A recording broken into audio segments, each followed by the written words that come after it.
The green waves dancing across screen 7 pulsed in perfect mathematical harmony. Prime numbers cascaded in sequences that made Kim's heart race. This wasn't random space noise or equipment failure. Someone out there was trying to communicate, using the universal language of mathematics. "Haley, come look at this," Kim called to his supervisor, who was half asleep at his desk with a cup of cold coffee. Lee shuffled over, his boots squeaking against the polished metal floor of the space station. "What now, Kim? Another one of your alien conspiracy theories. Look at the pattern," Kim insisted, pointing at the scrolling data. "These aren't random numbers. They're following the Fibonacci sequence, then jumping to prime factorizations. Whatever's sending this understands advanced mathematics." Lee squinted at the screen for exactly 10 seconds before yawning. "It's probably just interference from the mining operations on Europa. You know how their plasma drills mess with our equipment." He patted Kim's shoulder dismissively. "File it under routine anomalies and move on." But Kim couldn't move on. As Lee returned to his desk, Kim quietly transferred the signal data to his personal workstation. The mathematical sequences were becoming more complex, almost desperate, in their repetition. Then something new appeared that made Kim's blood turn cold. Embedded within the number patterns were crude pictographs, simple drawings that showed a spiral galaxy, then a solar system with multiple planets.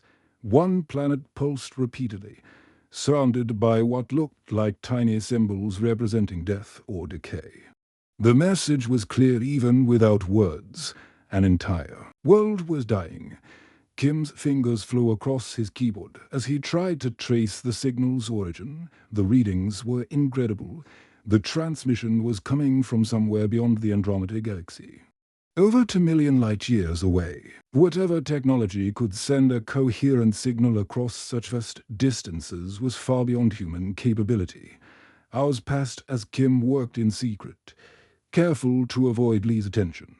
The dying planet's inhabitants seemed to be cycling through different mathematical concepts, as if testing humanity's intelligence level. They sent equations for calculating orbital mechanics, then moved to quantum physics formulas, finally transmitting what appeared to be blueprints for a faster-than-light communication devices.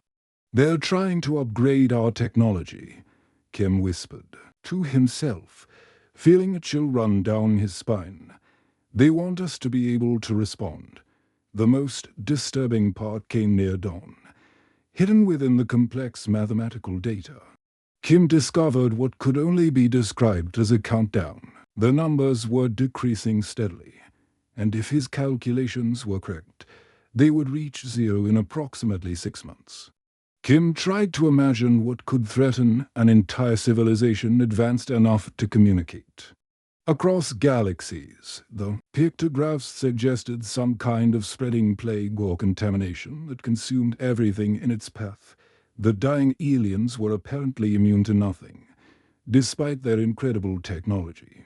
As the morning shift prepared to arrive, Kim made a decision that would change everything. Instead of filing the report as routine anomalies likely had ordered, he copied all the data onto encrypted drives. Something told him this was bigger than one night supervisor's dismissive attitude. The signal suddenly intensified, causing several monitors to flicker. New images appeared showing what looked like vast spacecraft fleeing from dark clouds that consumed entire star systems. The mathematical sequences became more frantic, more urgent, as if the senders knew their time was running out. "Kim, what's all that noise?" Lee called from across the room, finally noticing the increased activity. Kim quickly minimized the alien transmission data and pulled up routine satellite maintenance logs. Just some interference from the solar panel adjustments. Nothing important. But as Lee walked over to investigate, the alien signal did something unprecedented. It began transmitting in multiple frequencies simultaneously. creating a complex harmony that resonated through the station's metal walls. The sound was hauntingly beautiful, like a cosmic symphony composed by beings who understood the music hidden within mathematics. For a brief moment, both men stood mesmerized by the otherworldly melody. Then Lee shook his head and returned to his desk, muttering about equipment malfunctions and budget cuts. Kim remained at his station, listening to the alien song and watching the countdown continue its relentless progression towards zero. Somewhere in the vast darkness of space, an entire civilization was crying out for help, and he might be the only human who understood their message. The signal faded as Earth's rotation carried the communication station away from the optimal reception angle, but Kim knew it would return, stronger and more desperate than before. The question was whether humanity would listen, or whether they would dismiss the universe's most important message as nothing more than space noise. Kim clutched the encrypted data drives as he hurried through the crowded corridors of New Seoul University. Students rushed past him, their backpacks loaded with books about ancient Earth languages. But Kim carried something far more precious, the voice of a dying alien civilization. Dr. Park looked up from a holographic display showing ancient Sanskrit texts when Kim burst into a linguistics lab. Coffee cups and translation dictionaries covered every surface, and the walls displayed symbols from hundreds of dead languages that Park had spent decades studying. Kim, what brings you here so early? Park asked, noticing the exhaustion in his eyes. You look like you haven't slept in days. Because I haven't, Kim replied, connecting his drive to Park's quantum computer. I need your help with something that's going to sound completely insane. The alien mathematical sequences filled Park's massive display screens. Her eyes widened as she recognized the patterns hidden within the numbers. These aren't random calculations. Someone embedded linguistic structures inside mathematical formulas. It's like they're using math as a universal translator. Kim nodded eagerly. That's exactly what I thought. But it gets stranger. Watch this. He activated the audio component of the signal. The haunting cosmic symphony filled the lab, causing Park's translation software to light up with activity. The computer began identifying tonal patterns, rhythmic structures, and harmonic progressions that suggested complex language systems. Incredible, Park whispered, her fingers dancing across the holographic interface. The mathematical sequences aren't just communication, they're teaching us how to understand their actual language. It's like they're building a bridge between our minds and theirs, working together. Kim and Park spent 3 sleepless days breaking down the alien transmission. The computer identified over 2,000 distinct sound patterns, each linked to specific mathematical concepts. Slowly, a picture emerged of beings who thought in ways completely different from humans. Look at this, Park said, pointing to a series of symbols that kept repeating. This appears to be their name for themselves. If I'm reading this correctly, they call themselves the Vani. The breakthrough came when Park realized the Vani weren't just sending random messages. They were conducting tests, carefully measuring humanity's responses to different types of problems. Mathematical puzzles tested logical thinking, while artistic patterns embedded in the data measured creative and emotional responses. They've been studying us, Kim realized with growing excitement. Every time we receive their signal, they're analyzing how we process information. Park pulled up a massive data visualization showing the Vani's test results. According to this, they've been searching the galaxy for millennia. They've contacted hundreds of different species, but none passed their tests until now. The translated messages revealed a terrifying truth. The Vani described themselves as purely logical beings who had built incredible technologies, but lacked something they called the spark of hope. Their advanced civilization had encountered a cosmic plague that consumed not just biological life, but the very essence of existence itself. This plague, Park read from the translated text, feeds on despair and logical certainty. It grows stronger when beings accept defeat as inevitable. The Voni cannot fight it because their minds work only in absolutes. They see their extinction as mathematically certain. Kim felt chills as more translations appeared on screen. The Voni had discovered that only species capable of both logical thinking and emotional empathy could resist the place. Most civilizations had one trait or the other, but never both in equal measure. Humans are apparently unique, Park said, her voice filled with wonder. We can solve complex problems while still believing in impossible dreams. We can calculate the odds of survival and then choose to fight anyway. Kim wiped the sleep from his eyes as he stared at the massive wall of monitors in the Deep Space Communications Center. 3 years of night shifts had taught him to recognize every type of cosmic static, solar interference, and equipment malfunction. But this signal was different.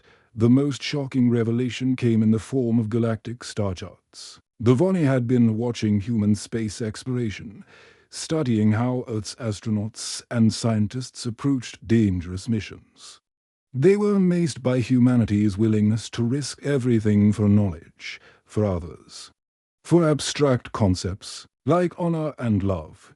They've been monitoring our deep space missions for decades, Kim said, studying the translated reports. Every time humans chose to save crew members instead of abandoning them, every time we explored dangerous territory just to learn something new, they were taking notes.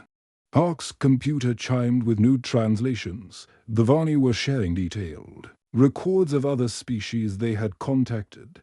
Silicon-based life forms from the Rigel system were incredibly logical but completely emotionless. Energy beings from the Vega cluster felt deep emotions but couldn't think strategically. Only humans combined both traits strongly enough to potentially survive the plague. But there's something else, Park said, her face growing pale as she. Read the latest translations. The plague isn't just consuming the Voni home world. It's spreading across their entire galactic cluster. And according to their calculations, it will reach the Milky Way within 50 years. Kim stared at the cosmic timeline displayed on screen. The plague moved like a dark wave across star systems, leaving empty space where entire civilizations once thrived. The Voni weren't just asking for help. They were warning humanity about an approaching extinction event that could destroy every living thing in the galaxy. They need us to teach them how to hope, Park whispered, because hope might be the only weapon that works against this plague. The abandoned warehouse on the outskirts of Seoul hummed with jury-rigged equipment that Kim and Park had assembled in secret. Massive satellite dishes pointed toward deep space, while quantum computers processed alien algorithms that would have taken Earth's best scientists decades to understand. They had spent 2 weeks building this makeshift communication center, knowing that what they were about to do could land them in military prison. "Are you sure about this?" Park asked, her hands trembling as she calibrated the transmission ray. "Once we send this signal, there's no going back. The military will detect our unauthorized contact within hours." Kim nodded grimly as he initiated the startup sequence. The Voni countdown shows only for months remaining. We can't wait for bureaucrats to make decisions while an entire civilization dies. The equipment roared to life, sending a focused beam of energy toward the Andromeda galaxy. Using the mathematical protocols the Voni had taught them, Kim transmitted a simple message. "We understand.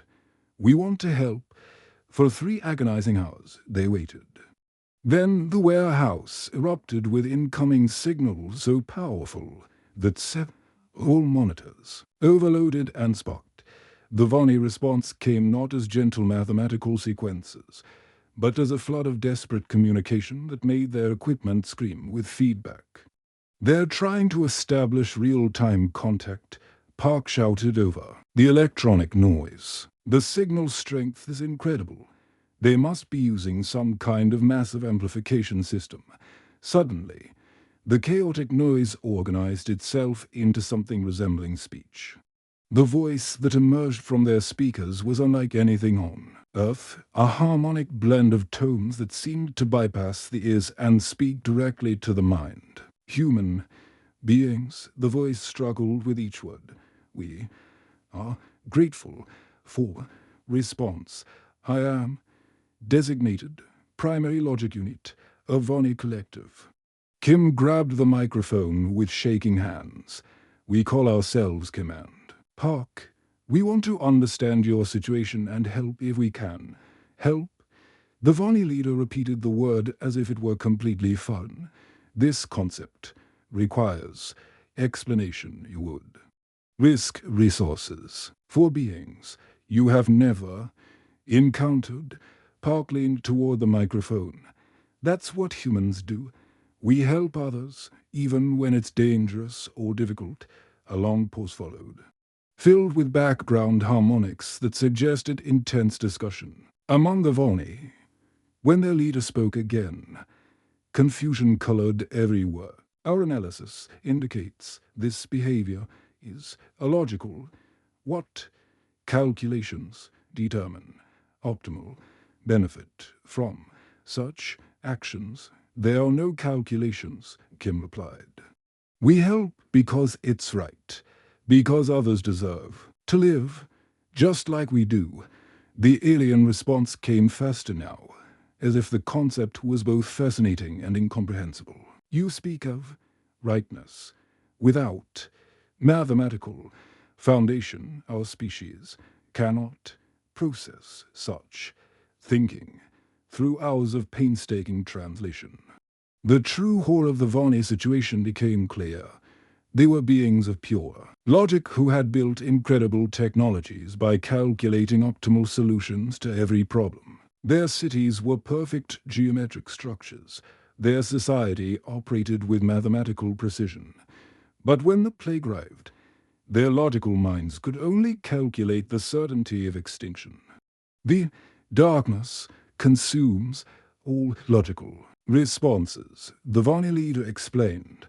We calculated 47,892 different survival strategies. All mathematical probabilities indicate failure.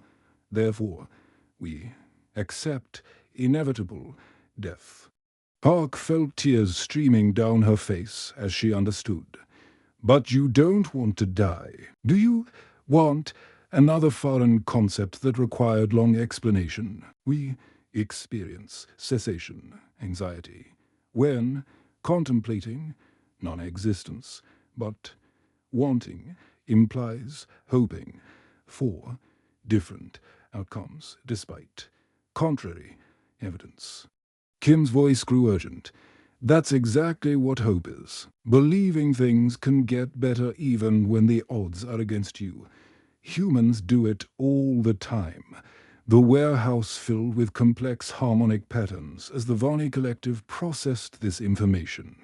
When their leader spoke again, something had changed in the alien voice, a quality that almost sounded like wonder. You fight battles you cannot win every day, Park replied. Humans climb impossible mountains, explore dangerous space, cure diseases that seem incurable. We fail most of the time, but we keep trying, and you sacrifice personal safety for abstract concepts. Kim thought of every soldier, firefighter, and rescue worker he'd ever known. We die for our families, our friends, even for strangers we'll never meet. We call it love, duty, honor, things that can't be measured or calculated. The Voni leader's voice grew stronger, more excited. The plague feeds on certainty of defeat. It cannot consume minds that refuse to accept logical conclusions. Your species possesses immunity. We lack, but we're not immune, Park protested. Humans feel despair too. We get scared and want to give up, yes, but you choose to continue anyway. This is incomprehensible too. U.S. We require instruction in these impossible thinking patterns. Kim stared at the communication equipment, realizing the magnitude of what the Vani were asking. You want us to teach an entire alien civilization how to be human. Survival of both species may depend on such learning. Will you accept this responsibility? Before Kim could answer, alarms began blaring throughout the warehouse. Military vehicles surrounded the building, their searchlights flooding through the windows. We're out of time, Park whispered as soldiers prepared to storm their location. Kim grabbed the microphone one last time. We accept. Humanity will help you learn to hope. The Vani response came just as the military broke down the doors. Then, perhaps, both our species will survive the darkness. The United Earth Defense Council's war room buzzed with tension as holographic displays showed the scale of the crisis. Admiral Cho stood at the center, her weathered face illuminated by star charts that revealed the plague's devastating path across distant galaxies. Round the massive oval table sat Earth's most powerful leaders, their faces grim as they processed the impossible decision before them. Let me understand this correctly, President Han said, his voice echoing in the chamber. These aliens want us to rescue human lives to save their species, and in return, they'll give us technology that might also doom us. Kim stood in the center of the room, still wearing the clothes he'd been rested in 3 days earlier. Beside him, Park held a tablet displaying the latest Vani transmissions. Both looked exhausted but determined. The Vani have offered us faster-than-light travel, and limited energy sources, and medical technology that could cure every disease on Earth, Kim explained. But they've also warned us that any species that fights the plague becomes its next target. Admiral Cho activated a 3-dimensional map showing the plague's movement across space. Dark clouds consumed entire star systems, leaving nothing but empty void where billions of lives once existed, according to their data. This cosmic plague has destroyed over 300 civilizations in the past 1,000 years. None survived. Then, why should we risk becoming number 301? Defense Minister Yoon asked sharply. Our first duty is to protect humanity, not alien species we've never even seen. Park stepped forward, her tablet displaying horrifying images transmitted by the Vani. Because if we don't help them, the plague will reach our galaxy anyway. Their calculations show it arriving in 47 years whether we interfere or not. The room erupted in heated discussion as world leaders grappled with the implications. Some argued for immediate military preparation to defend Earth. Others suggested fleeing to distant colonies. A few proposed trying to negotiate with the plague itself. As if it were a rational enemy, Admiral Cho raised her hand for silence. The real question isn't whether we can avoid this threat. The question is whether we face it alone or with allies. Kim seized the moment. The Vani have been fighting this plague for decades. They've learned things about it that could help us survive. But more importantly, they've identified the one weakness the plague might have. Which is? Admiral Cho asked.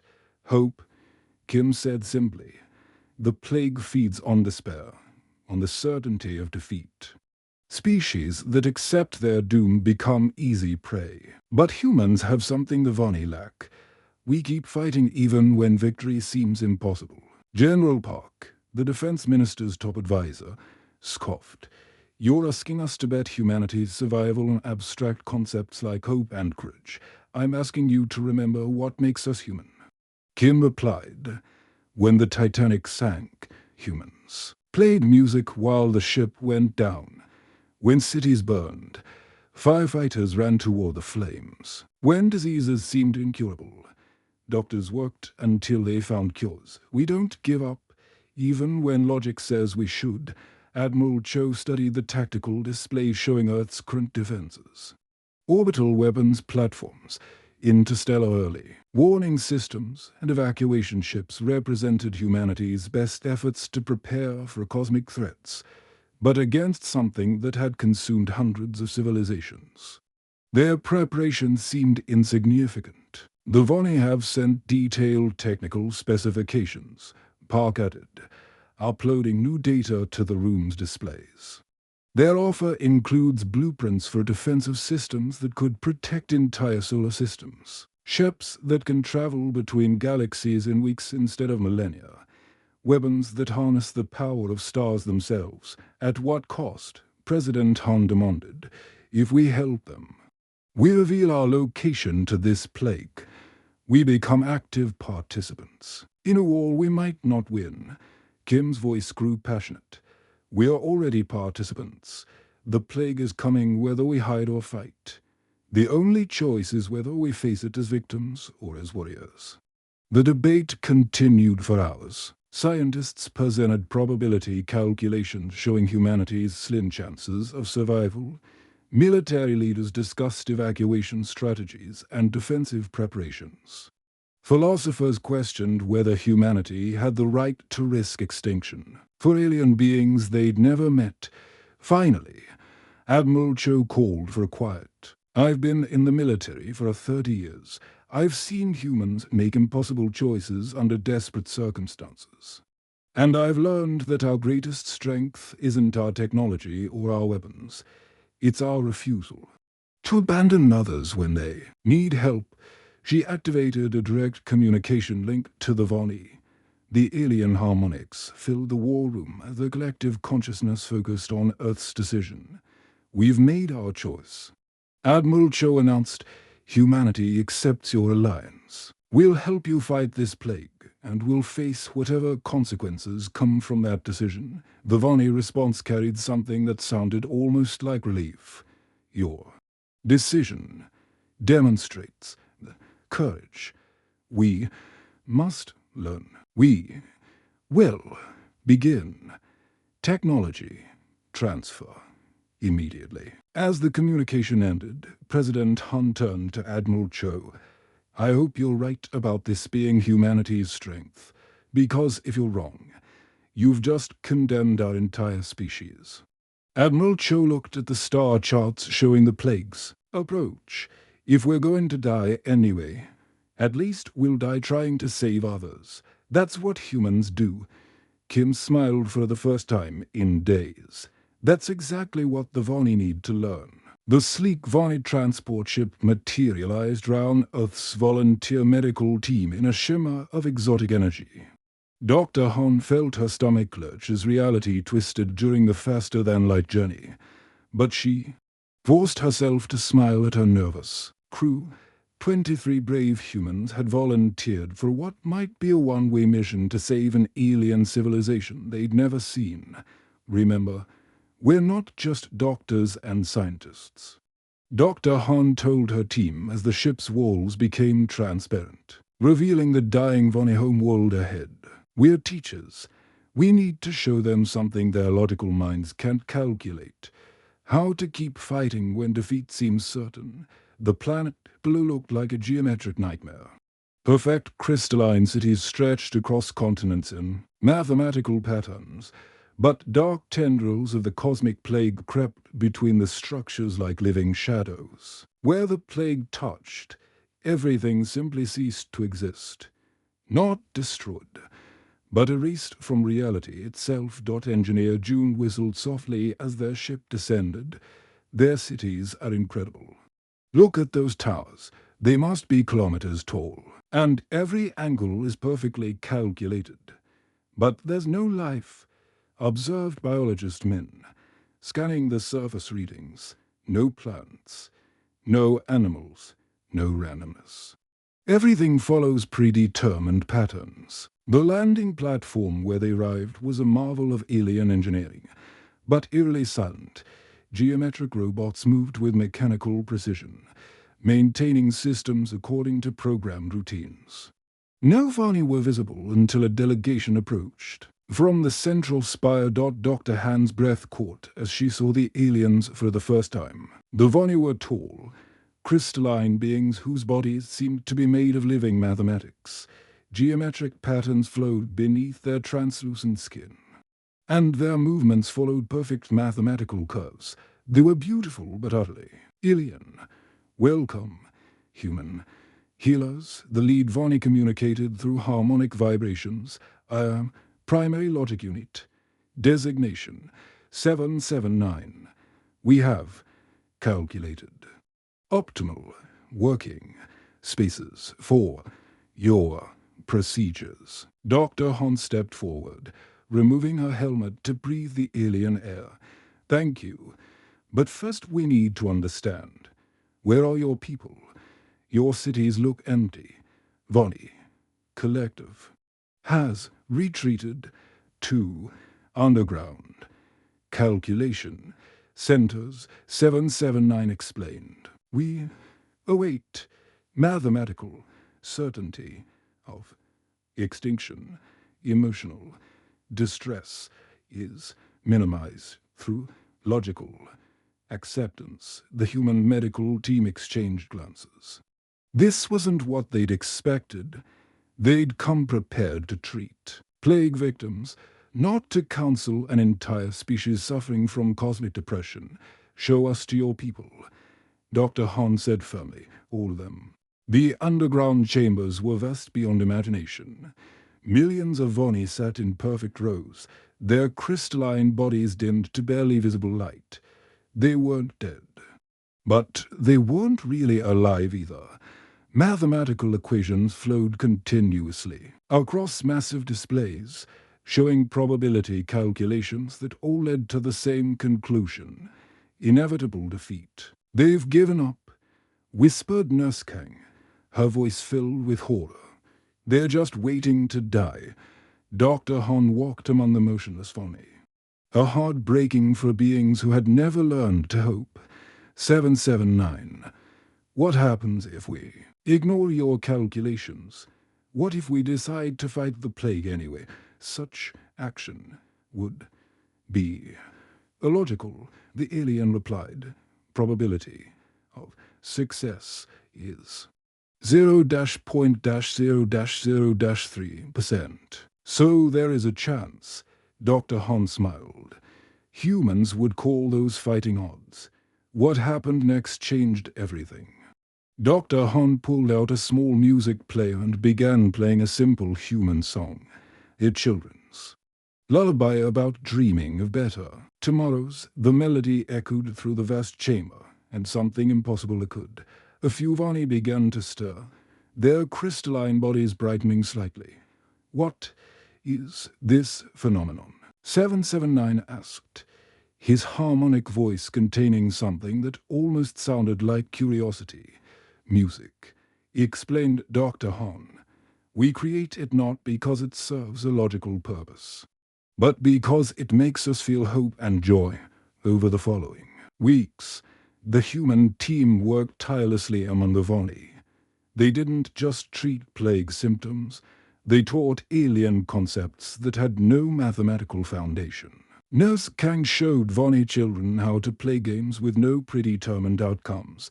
Engineer June helped them create art that celebrated imperfection and randomness.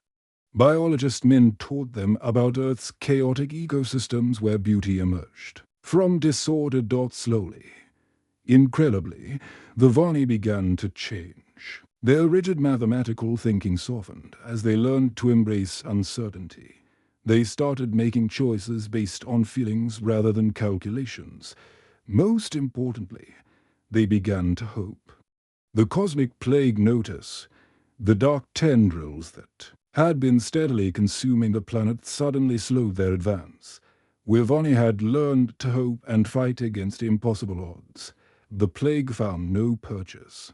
It fed on despair and certainty, but hope created something it couldn't digest. Darkness, retreats, 779 observed with wonder, his crystalline form now glowing with warm light. Mathematical models cannot explain this phenomenon. Dr. Han watched as Vani across the planet began emerging from their underground. Refugees, no longer content to wait for a calculated doom. They were learning to live, really live, for the first time in their species' history. Sometimes the most important things can't be calculated, Dr. Han said, watching the plague's tendrils wither and die as they encountered beings who refused to accept defeat. Sometimes you just have to believe that tomorrow will be better than today. The cosmic plague, denied its feast of despair, began retreating across the galaxy for the first time in 1,000 years. It had encountered something stronger than logic and certainty, the stubborn, illogical, beautiful human refusal to give up hope, the end.